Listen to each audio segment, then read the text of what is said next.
Well, I figured that before we wrapped up 2019, it would be good for me to give an update about all that has happened this year.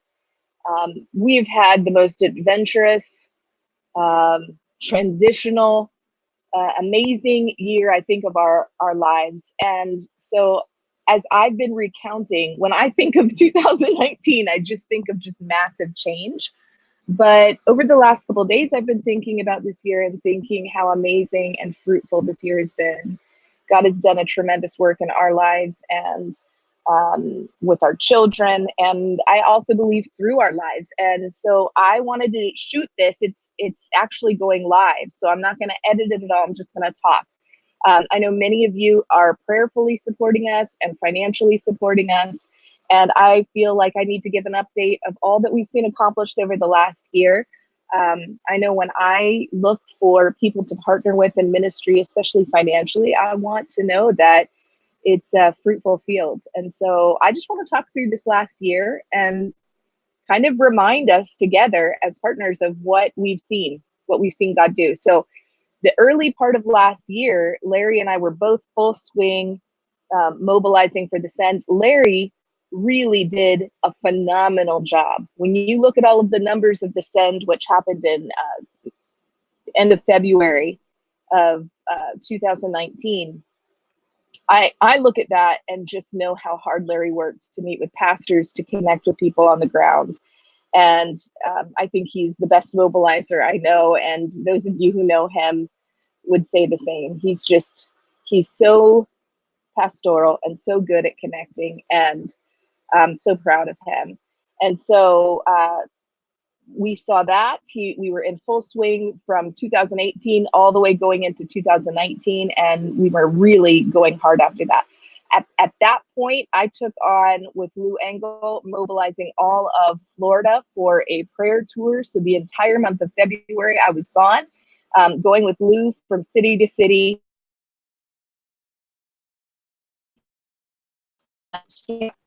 wanted to Florida and beyond. And so from there, then we had this end.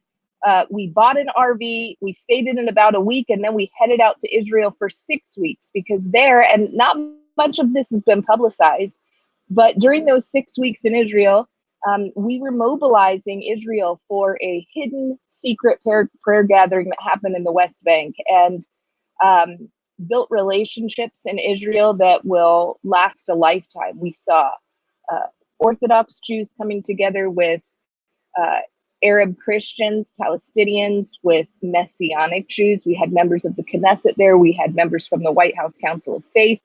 All in all, it was about 300 people on the West Bank in this hidden secret meeting that you'll never see pictures of, but it was historic.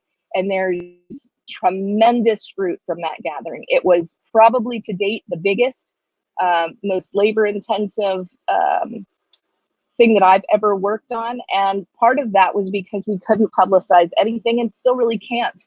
Many of those people could have lost their lives for being in that meeting, but there were relationships built there and prayers that were prayed there that I know will shape the course of Israel and many other nations as well. And your financial support helped sustain us there. It was a massive assignment.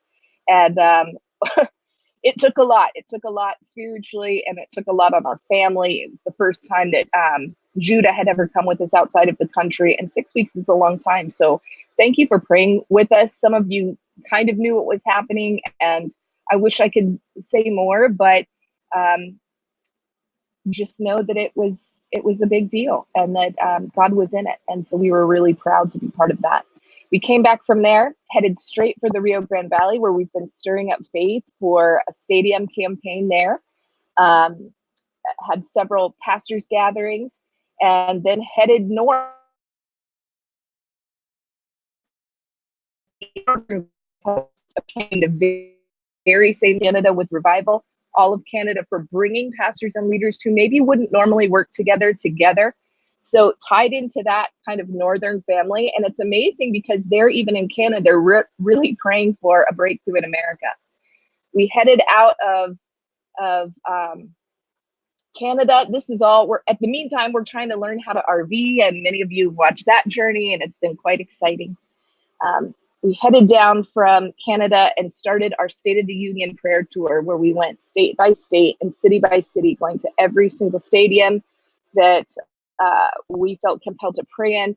There were a number of key places on the East Coast that we feel just certain that is already pregnant with revival, and we already have plans to circle back and help these campuses and these regions come together and push for what's already been deposited within them.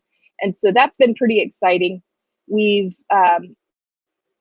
somewhere on that journey, it was actually when we were in DC, which was kind of an amazing prophetic moment for me, only because it was 2 years earlier that the Lord had told us, step out of pastoring and step into this with your family full time, stir up stadium Christianity. So there, that day, just a few months ago, we get word that we have the stadium locked down in the Rio Grande Valley, and we made the decision with all of the pastors there to go forward. So just 2 months ago now, we started working really full time on rallying the Rio Grande Valley for a stadium campaign, our first campaign that will happen in the US, called Fill the Bowls, and it's nameless and faceless, so you won't see our names or faces publicized on this event. Our heart is to really bring regions together, but I can assure you it is full time and full swing. And so we started really laboring into that, and we've made significant progress. So February 29th, Saturday, February 29th, which is leap year, we're believing that the Rio Grande Valley will leap into her destiny. She's got a huge word about 1 million souls being swept into the kingdom from both sides of the river and from Brownsville to Laredo. And so we have about 100 pastors from Mexico we're inviting to join us. We've got young people. We're targeting every high school campus, every youth group. There's just a massive amount of momentum happening right now in the Rio Grande Valley. And I believe with so much focus on the border in the South, God is really highlighting the Rio Grande Valley. Wouldn't it be just like God to draw the attention of the nations so that he could pour himself out? And so believe with us, pray with us. I say all of this to say, when I look back over this year, it has been incredibly fruitful. It's been a massive transitional year for us. And I think it's really been our first year where we've functioned as full-time missionaries. And so we are more aware than ever that covenant partnership is where it's at. We can't do anything we're called to do without your covenant prayers and without your covenant financing.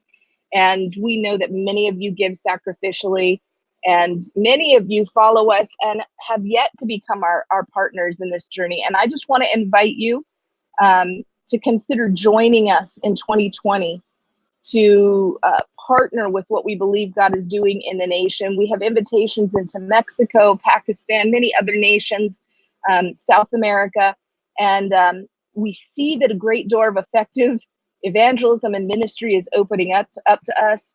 All that being said, we can't do it without your financial support. So I'm asking you to consider prayerfully upping your financial giving for the year of 2020. An increase of $25, $50 a month would be so helpful for us in every way. And also, if you're not partnering with us yet financially, please do consider joining us. It's interesting going from pastoring to being a missionary, where you're much more in tune with each dollar coming in. It's not so much to run an organization, it's just to do the calling of the Lord that's on our life. We're much more aware of our partners like never before. And we need you. And we've come through great ups and downs. We're learning how to do this. Learning how to raise support. And so it's definitely been a bumpy ride.